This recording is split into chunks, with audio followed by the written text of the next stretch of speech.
continuer rek bi nga xamante ni sumboon nañ ko sunu direct bi passé mu nekkoon waxtaan bu am solo ñu jëmale woon ko ci jikko ñu seetlu ni jamono yi bari na ay mbir yoo xamante ni mu ngi xew ci réew mi te bu njëkk maam yi day daawuñu doxal noonu ndax amoon nañu yar goo xamante ni mu nekkoon une forme d'éducation boo xamante ni exemple la woon ndax ku ci génnoon rek di nga am taxawaay boo xamante ni ak façon dundin boo xamante ni di nga ko dund ci société bi ba ku la gis naw la jikko yooyu nekkoon ay valeurs cardinales ñu seetlu ne plus ñuy dem ñuy effrité wu di wàññeeku ba tax na tey jii bari na tey jii nit dina nekk ci soxla ñëw nga def ko ci sutura mu dem ba jamono soppeeku mu waroon ñëw daal di fay bor bi mu daal di ca tëdd bari na tey jii nit da ngay seq ak moom ca ëllëg sa mu wor la bari na tey jii xale yi da ngeen di gis ñu yor façon ñàkk teggin goo xamante ni wala yenn kàddu yu ñàkk teggin yoo xamante ni jëmale ko ci ay mag loolu nekkoon loo xamante ni daawuñu ko gis ci sunu société loolu nag bu jamono demee ba toll foofu comme ni ma ko waxee woon dafay laaj li nga xamante ni moom mooy questionnement maanaam ñu def taxaw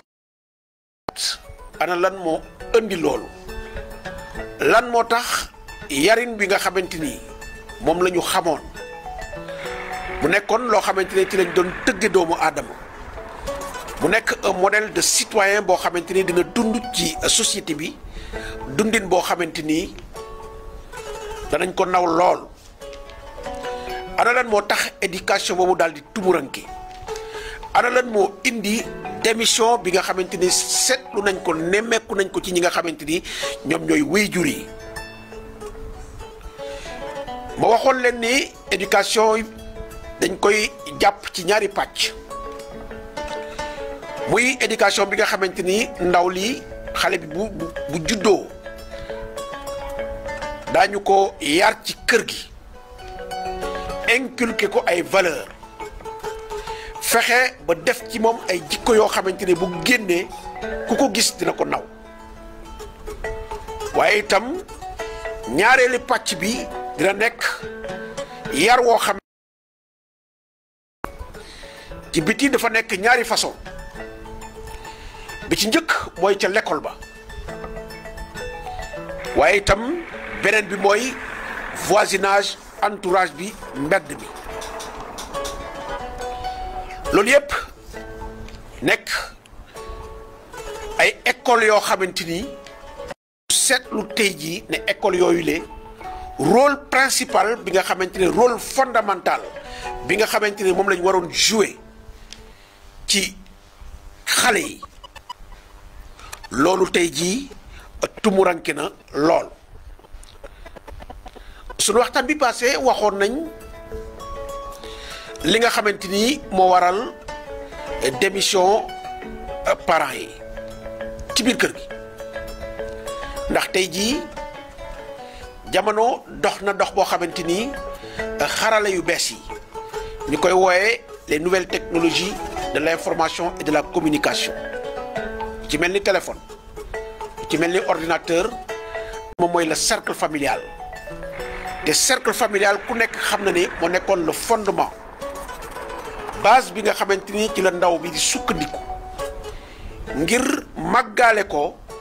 door a dem fi nga xamante ni moom mooy ca l'école ba waaye bari na tey ay kër yoo xamante ne tey ci xarala yu bees yi tubaab yi dugal nañ ci li ñuy tuddee le contrôle parental waaye contrôle parental boobu bëri na tey ay pères de famille yoo xamante ne xamuñu lumu ba tax na xale yi seen jëmu bopp ñoom ñoo yor seen code bopp la ñuy def ci seen téléphone ñoom rek ko xam baax na wala baaxul li ñuy feeñ ci société bi wone na ko. bu njëkk daan nañu gis ci mbedd bi nga xamante ne daf doon ñëw en appoint ñëw bokk ci li nga xamante ni dafay contribuer ci éducation ndaw li ndax bu demoon tey ci kaw gi wala ci quartier bi doomu diw doomu ñëpp la boo fekkee tey doomu Pape Modou Sène masalan mu fekk loo xam mu def loo xamante ni dëppoowul ak yoon amoon nga sañ-sañu jël yar daal di ko caw delloo siwaat ko tegaat ko ci yoon bu yeggee kër papam ca Pape Modou Sène dana ko ca tegal ne ko ne la papa diw day la mu def noonu rek la waaye tey loolu mel na ni tumuranke na ba ku ci nekk da ngaa fasu téye sa bopp ba boo rombee sax sa doomu dëkkandoo muy def naka su dul noonu dootoo ñeme yëkkati kàddu waa ba sax ne da ngay jël yar ba di ko corriger. Donc ñu gis ni am na un pan entier de la société éducative qui s'est effondré loolu daal di yegg ba fi nga xamante ne moom mooy ci l'école yi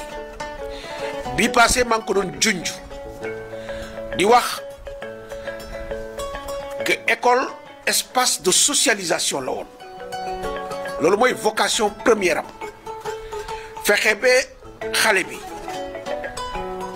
doonte xam-xam dana ko fa jëlee waaye dinañ ko tëgg yar ko yarin boo xamante ni dana mën a dëkk dana mën a dund ci société bi ci anam yoo xamante ni anam yooyu lañ soxla ci li nga xamante ni moom la ñuy wooye la citoyenneté moderne te ji li xew ci école yi ñun ñëpp ñoo ko gisandoo et crise bu profonde moom moo nekk dans le système éducatif mu nekk mbir moo xamante ni dafa waroon contribuer ci defar jikko yi waaye tey jii école sori na lool ci li nga xamante ni moom moo waroon nekk sa vocation première ndax waxoon naa leen ne bu ñu demee tey jii ba l'école ab dongo daara wala boog élève dem ba ñemee yëkkati loxoom di ko teg ci maître am wala di ko teg ci kaw professeur am donc loolu dafay wone ne il y a quelque chose boo xamante ni en tout cas fonctionné wul ni mu war a fonctionner bu ñu demee tey jii bu ay élèves am sañ-sañ jël seen copie di ko lakk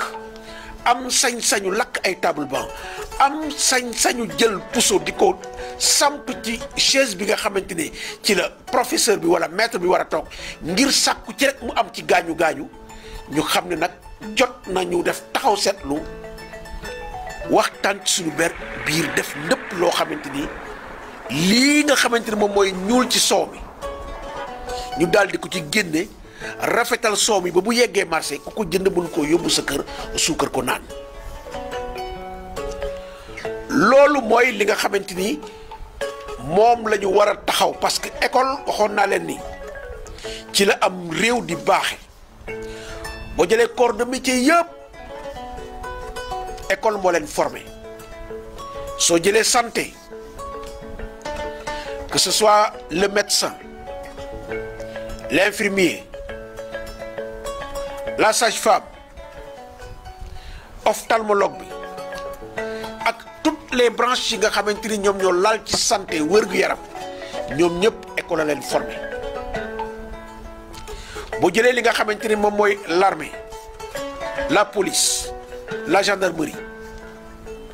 école moo leen formé boo jëlee la justice les magistrats juges yi avocats yi tout ñëpp ñi nga xamante ni dañuy greffier yi dañuy yëngu ci wàllu yoon école moo leen formé donc école moom mooy li nga xamante ni moom mooy la base le pilier bi nga xamante ni ci la am réew di sukkandiku ngir mun a développer wu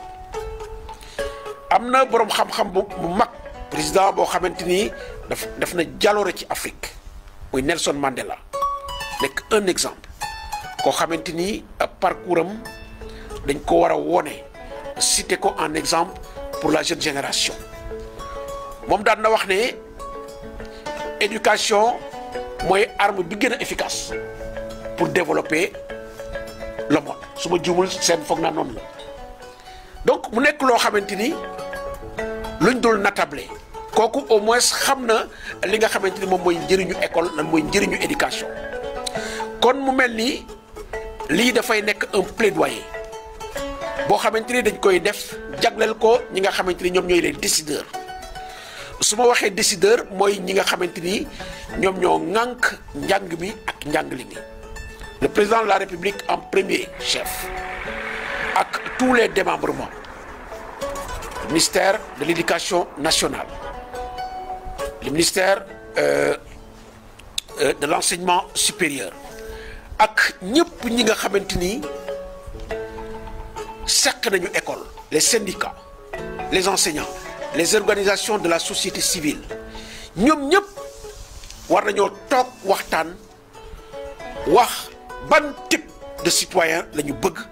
génne ci école yi nga xamante ni moom mooy l'école sénégalaise ban école lañ war a teg nga xamante ni dina la génne un type de citoyen boo xamante ni dina dëppoog li nga xamante ni moom mooy sunu réalité sunu aada sunu cosaan ak sunu diine loolu dafa nekk loo xamante ni lu am solo la wax nañ leen ne jikko moom mooy doomu aadama jikko moom mooy doomu aadama dañ la wax ne sunu borom taggewul yonent bi taar taggewu ko askan taggewu ko am taggewu ko lenn lu dul jikko ndax jikko mooy nit te école moom mooy tabax jikko kon nañu gën a defaraat li nga xamante ni moom mooy sunu l'école ndax dina bokk ci li nga xamante ni moom mooy defaraat société bi waxtaanu tey bi dafa am njëriñ loo xamante ni parce que daf ñuy renvoyer ci li nga xamante ni moom mooy actualité du moment ku nekk xam na ni wala boog ku nekk yëg na li nga xamante ni moom moo xew ci réew mi jamono yi bari na li ñuy tudd ay détournement de deniers publics gis nañ li nga xamante ni moom moo xew trésor public ay 5 milliards yoo xamante ni daal dinañ ko fa jëlee ci anam yoo xamante ni kenn xamut loolu nu mun a nekkee soo jëlee li nga xamante ni moom mooy la poste jëlee nañ fa lu ëpp 1 milliard 500 ci ay anam yoo xamante ni kenn mënu ko wax gis nañu itam ay mbir yu bëri yuy xew ci langue politique bi nekk ay mbir yoo xamante ni war nañoo kersaw di ko woon xale yi parce que war nañoo toog laajte suñu bopp def un questionnement on doit se remettre en cause wax suñu bopp ne ñun ñii ana lañ la ñuy léguer à la génération future est-ce que lii nga xamante ni moom la réew mi doxee ndax lii lañ war a woon ndaw ñi bu ëllëgee ñoom ñu topp ci te loolu yëpp éducation moo ko waral nit ki nga xamante ni yar nañ la ci diine yar la ci li nga xamante ni moom mooy sunu aada ak sunu cosaan inculquer la li nga xamante ni moom mooy ay valeurs cardinales jàpp naa ne tey foo munti dem ak luñ la munti dënk ci alal ci loo xamante ne askan bi moo ko moom réewum Sénégal moo ko moom jàpp naa ne éducation boobu nga xamante ni moom lañ def ci yow bu fekkente ne éducation boobu jaar na ci yoon fépp foo mën a ne lépp luñ la mën a jox di nga ko teg ci yoon doxal ko ci anam yoo xamante ni dëgg-dëgg dara lu ñaaw dina ci génne. jamono yi nekk seetlu nañ li nga xamante ni mooy waxante lu bon nit dañuy xëy suba ba ngoon jot di wër ci doomu aadama bi loo xamante ni dinañ ko mën a génne ci biti te dañuy fàtte ne yàlla sunu borom dafa sàkk bëccëg sàkk guddi te loolu dara waralu ko lu dul sutura nekk na loo xamante ni tumuranke na lool ci réewum Sénégal ku ci nekk yaa ngi wër di gëstu di xoos loo xamante ni di nga ko mën a xam ci sa morom ngir daal di ko jéebaani wane ko ci biti loolu lañ érigé en règle te loolu dëgg-dëgg bokkul ci li nga xamante ni en tout cas yare nañ ñu ko nañu delluwaat ci li nga xamante ni moom mooy suñu éducation de base. Le président poète Léopold Sédar Senghor daf doon wax di prôner li nga xamante ni moom mooy enracinement waaye itam ouverture li nga xamante ni moom lañ ñu moolee mu nekk loo xamante ni ci sunu maam yi lañ ko jëlee mu nekk lu baax nañ ko téye bu baax téye bu mu dëgër doora nag ubbeeku ci loo xamante ni xëy na du suñuy mbir waaye bitim réew la jóge ñu seet ca la gën ñu jël ko boole ko li ñu am ci li gën Léopold Sédar Senghor bu doon wax looloo taxoon muy wax waaye tey jii bàyyi nañ li nga xamante ni moom suñu maam yi bàyyee woon suñu kilifa yu baax yi ñu maam borom Touba maam Limaamu Laay Cheikh al Islam El Hadj Ibrahima Niass maam El Hadj Malick Sy ñooñu ñëpp am loo xamante ni bàyyi nañ ko fii ci yar ci jàngale ci taxaw damay faral di wax ne ñun rafle wuñu ay repère rafle wuñu ñoo xamante ni mun nañ leen a won la génération future waaye dañuy préférer di koy ñukk fii dem di seeti ay Thomas Sankara di seeti ay ñeneen dirigeants yoo xamante ni certes c'est des Africains mais la ñuy prôné di ko incarner mu ngi fii ci réew mi Sëñ Tuubaa Xaadimu Rasuul dundam yépp ab njàngale la Maam El Hadj Malick Sy dundam yépp ab jàngale la boo tegee ñooñu boo jëlee ñooñu teg leen fële ñeneen ay yeneen kilifa yoo xamante ci yeneen fànn Cheikh Anta Diop a ngi fi ci wàllu xam-xam donc wala ne réew mi Sénégal yàlla baaxee nañu ay kilifa yàlla baaxee nañu ay borom xam-xam ci fànn woo jël lu fi des mooy ñàkk wóolu suñu bopp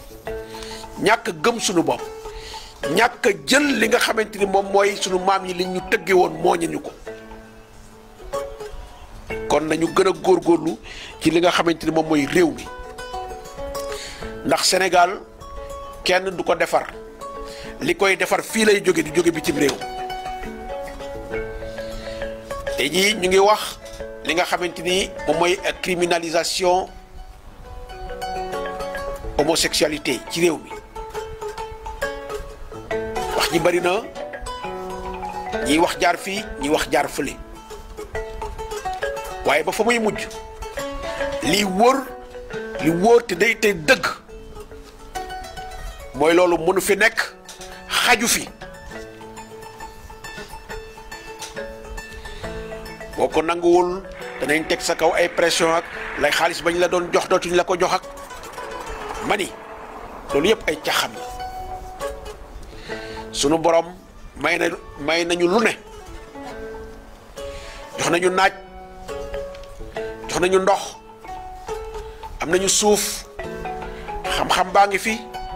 on a une jeunesse extrême on a une population très jeune pétrole a ngi fi gaz a ngi fi on a combien de kilomètres de côte am nañ des bras de mer am nañ des fleuves lu ñu dese yàlla dese wuñu dara li ñu dese mooy gëm suñu bopp wóolu suñu bopp doyloo suñu bopp te xam ne liy defar réew mi fii lay jóge du jóge feneen mbokk yi loolu lañ bëggoon indil leen ko tey jii di nuyu bu baax a baax Pape Modou Sène di nuyu itam Marie Thiam su ma ko tuddee xel dafay dem ci Jilaas nga xamante ni samay wóllëre lañu di leen di nuyu bu baax a baax di wax ne ñu ngi doon wax ci suñu ñaareelu pàcc ci li nga xamante ni moom mooy jikko yi ndax jikko yi bu ñu leen defaraatul du sotti Sénégal du dem mukk fekk defaruñu jikko yi te loolu ñëpp la war tàmbalee ko ci njiitu réew mi ndax boo defaree ay pont defar ay tëli defar ay infrastructure yu mucc ayib ay TER ak ay BRT te defaroo jikko yi itam du sotti du dem mun nañ laa bàkkee ne defal nga ay infrastructure yu bëri mais les questions de bonne gouvernance question d'équité ci justice loolu yëpp dafa nekk ay mbir yoo xamante ne dafay gën a defar jikko yi loolu nañ ci góorgóorlu bu baax ndax ci loolu képp la réew mi mën a sukkandiku ngir li nga xamante ne sunu borom baaxee na ko muy ay meññeent nekk ay richesse ñi mun koo téye ci suñu loxo daal di ci ànd ngir suuxat li nga xamante ni moom mooy développement réew mi buñ ko deful ay nit ay jóge ci àll ba daañu ñu fekk jariñoo ko ba mu jeex ñu toog fi di naan mu ne Sénégal amoon na fi pétrole Sénégal amoon na fi gaz waaye du ñu xam fan la ñu jaar bu ko defee ñu gën a góorgóorlu ku ci nekk ca la nga ne nga gën caa sax ci lu baax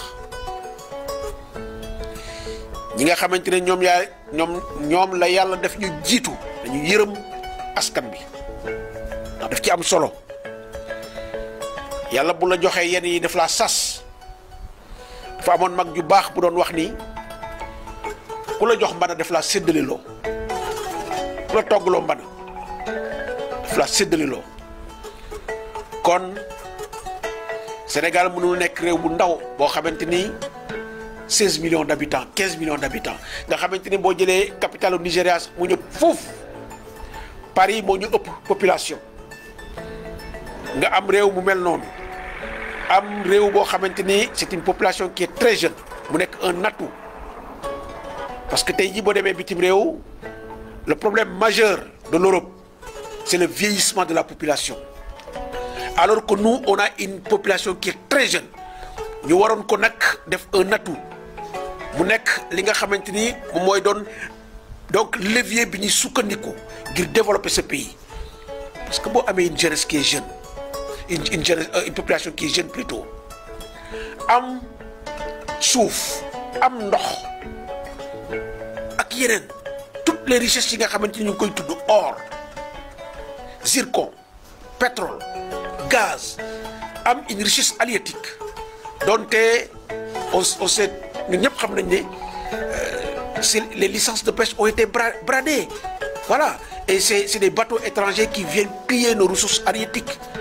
mu nekk loo xamante ni lu doy waar la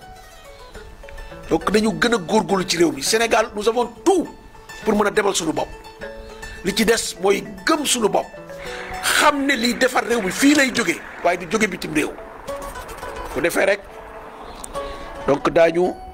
mën a relever les défis qui nous interpellent les défis du développement parce que tout est là donc ñuy gërëm ñëpp ñi nga xamante ne ñu ngi àndoon ak ñun ci li nga xamante ni moom mooy sunu live bi di nuyu bu baax di remercier ki nga xamante ni moom ñu féetale woon ci xarala bi Pape Modou Sène di leen jox dig daje ëllëg ci beneen live nga xamante ni dina ñëw waxtaan ci li nga xamante ni moom mooy làmmiñ wax njeexital bi mu am ci société di leen gërëm di leen sant di leen jox dig daje beneen yoon jërë ngeen jëf.